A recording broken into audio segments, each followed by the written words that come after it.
Thank you all for coming. I'm going to read a short prepared statement, and then I'll take any questions that you may have. Between 9:30 and 10 this morning, the South Windsor Police Department's Criminal Investigations Unit, with the assistance of the Connecticut State Police Major Crimes, Connecticut State Police K-9 units, and the South Windsor Police Department's Aerial Support Team, have located the remains of a person confirmed to be Jessica Edwards in the entrance to the Hockenham River Linear Park off of Chipper Drive in East Hartford. We at the South Windsor Police Department would like to offer our deepest condolences to Jessica's family as they deal with this devastating news.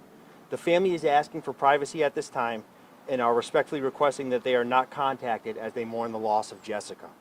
We as an agency will continue to support them whenever needed. As for the investigation, it is still ongoing, and we expect to have another update in the near future. Information will be provided as soon as it becomes available. I will now open up for any questions. Now, how did you guys find this specific location? I know that the search has been extensive. You guys were looking for clues. What brought you there today?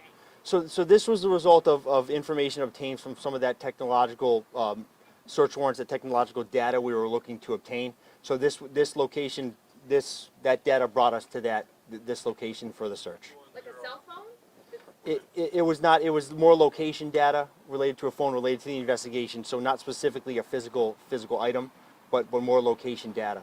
And again, we can talk about more of that as we progress.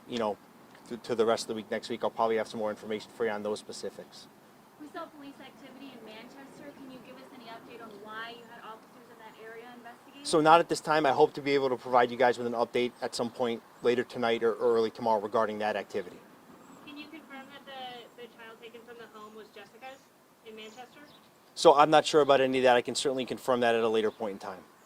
And then as far as the pinging of the data from the cell phone, can you confirm that would be anyone specifically related to Jessica? So I'm not going to confirm any suspects. My hope is, again, I can at a later point in time tonight, I can provide some more information on that. Can you give us any idea of the location of the body? Was it a little bit? Was it in a wooded area? Yeah, a wooded area, heavily wooded area with a high canopy. We found that not necessarily near a body of water, but not far off a trail area where that entrance is off of Chipper Drive where we were earlier this morning. Was she buried? Was it a grave site? What? No. What was the status of the body? Obviously, there was significant decomposition as a result of being there from the time frame we believe that she went missing. But we're looking into all that, and we'll have a better idea once the Office of the Chief Medical Examiner provides the autopsy and gives us a cause and manner of death, which is still pending. So when she was missing, either Sunday or Monday, is it assumed that there wasn't a time period where she was missing and alive? Based on our investigation, no. Do police still believe that she got into an unidentified car with an unknown person and all this? Not at this time. Is there any indication? Are you going to be looping back to maybe the condo, anything else? Or are you going to be looking for maybe some form of a crime scene? So maybe something occurred and then... So we conducted our searches last week of the condominium and the vehicles involved. We'll take that information and compare it certainly with what we found today at the crime scene where the body was and see what we can connect through those two. Is the husband still cooperating? So everyone who we've spoken with has been cooperative at this point. Is he a person of interest? So we don't have one at this time, but certainly my hope is to be able to update you guys at some point, again, later today or tonight on some further developments.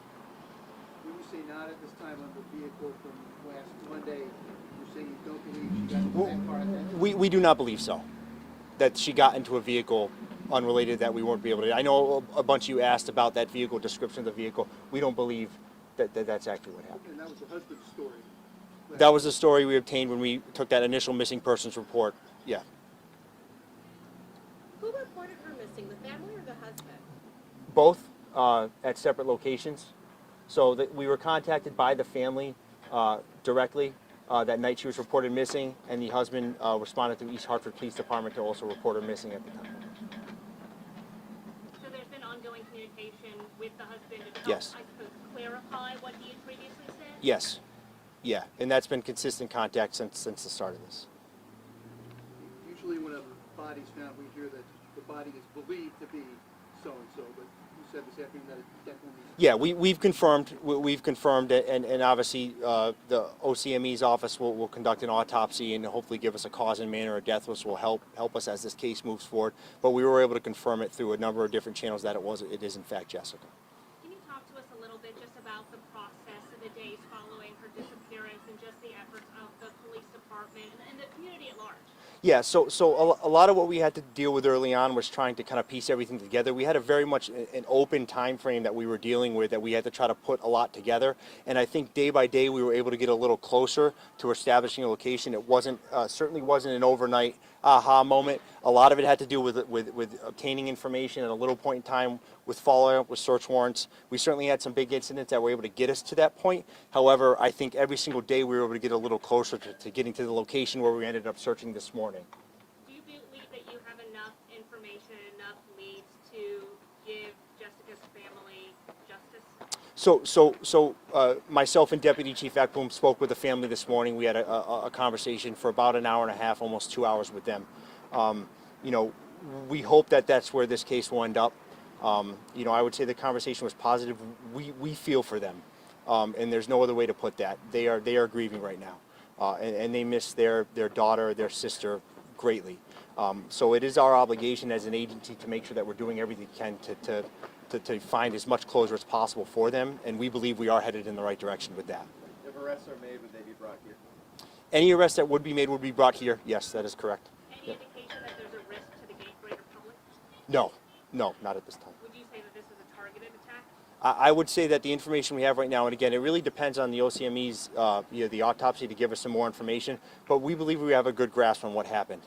Could you confirm you were talking to the husband over at the Manchester scene earlier today? So I can't confirm that in Manchester, but my hope is later today or at some point tomorrow I can have some more information for you that can clarify some of those things. And is this being classified as a homicide? So it's still considered suspicious in nature at this time, and that's really the assistance of the OCME is going to help us make that determination based off, again, the cause of death and the manner of death. Do you know when that report might be available, when they'll have a better sense of what happened?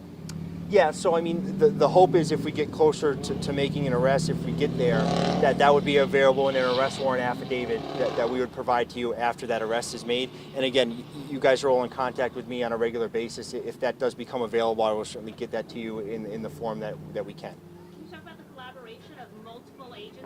You're talking state police, several local jurisdictions as well? Yeah, I think I spoke last week and said that there was all hands on deck. We had 5 full-time investigators that were working on this investigation in the building alone, and the number of resources that we had from outside the building, I could go on and on about who was able to help us, but there were some critical pieces of that were able to allow our investigators to focus on some important things, while some of these other agencies, the Connecticut State Police and federal, the FBI, were able to help us with some of their tools and resources that they have that we don't have at a small agency like South Windsor. So it was certainly beneficial to move the case along when it needed to be moved along, and just knowing that we had that support from those other agencies who are helping us find Jessica certainly made us a little bit more at ease when it came to moving step by step towards the culmination of finding her today. How much of this investigation, because I know for days, the police department was asking for tips and surveillance footage. How big of a role did the technological aspect play in this investigation, especially leading up to today? Yeah, I'd say it's absolutely massive. I think it was really able to give us some clarity on where we were searching today. I know the family and friends and search groups have been out over the last week and a half, and they've been looking in different places. I think I've spoken with a lot of you about our ability to go out and search physical locations wasn't going to be accomplished until we feel like we had a location that we knew we could help find something. So that was what happened today, and that was the result of a lot of that technological data that we were trying to obtain and review and analyze to get what we needed to be able to say, okay, now we can go out and start looking at physical locations. So. Some of that location data, did that come from someone else's cell phone? Yeah, and again, I can't answer it at this time, but at some point, I hope to be able to clarify that for you. Do you have a better timeline on when she disappeared? We do. Yeah, we do as a result of the last couple of days of what we uncovered. So again, that kind of helped us build towards where we were looking today off of Chipper Drive.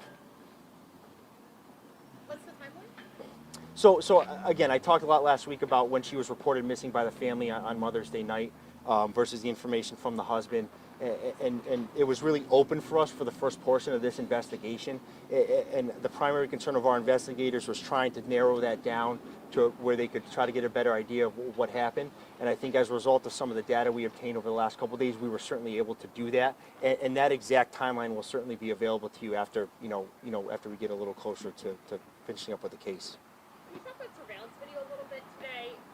In East Hartford, I mean, we saw a number of police officers going door to door. I believe it was one of your own, as well as East Hartford, looking for surveillance video. Can you talk about the fruits of that? I mean, were you able to get video? Were you able to place them in that area? I know that for a while you couldn't peg where they were, that she wasn't appearing on surveillance video anywhere. Yeah, so as far as today's contact regarding surveillance footage, I don't know what exactly they were able to locate. But in general, I mean, it certainly helped us to try to piece some of the things we've learned about where Jessica might have gone together. And at this point in this day and age, having the ability to have people who have Ring cameras and other cameras like that to be able to give us that information is critical. And again, this is still an ongoing investigation. My assumption is that once our investigators are able to canvass that area, if they did have anyone in surveillance, they're going to continuously look at that to see if we can continue to find out specifically what happened to Jessica. And who's taking care of the baby? So I don't have an answer for you on that right now. The baby was with the husband's parents, so that's there. But right now, I can hopefully clarify that for you a little later. Baby's safe, secure, with family.